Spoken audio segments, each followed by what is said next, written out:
Hi everyone, welcome to the channel.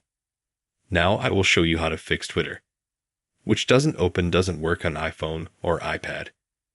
If you have any problems or crash errors with Twitter app, then I will show you how to solve and fix it.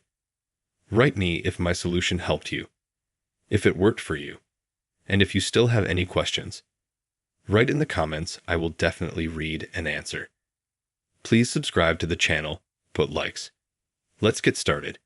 The first thing you need to do is go to the Apple Store and try to update the Twitter app itself. As you know, it's been updated now, and it's called something else. Just X you go in. Instead of open it will say update. Update it. Then go in and see if it crashes or not. If you still haven't solved it, you need to tap the Twitter app, press remove app, and remove it completely from the phone. After that, go to the Apple Store and download it again. Another way, it is to put the curtain down. Here, turn on airplane mode, wait for 15 to 20 seconds after that turn on. Wi-Fi or cellular data, or go to the Twitter application. Another way, it may be a glitch in the application itself.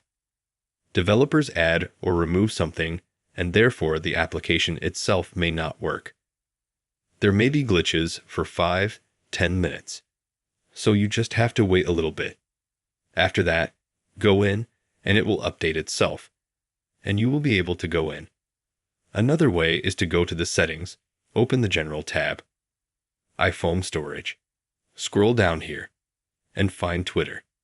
After that, we need to unload the application. That is, delete it, thereby clearing the data and cache.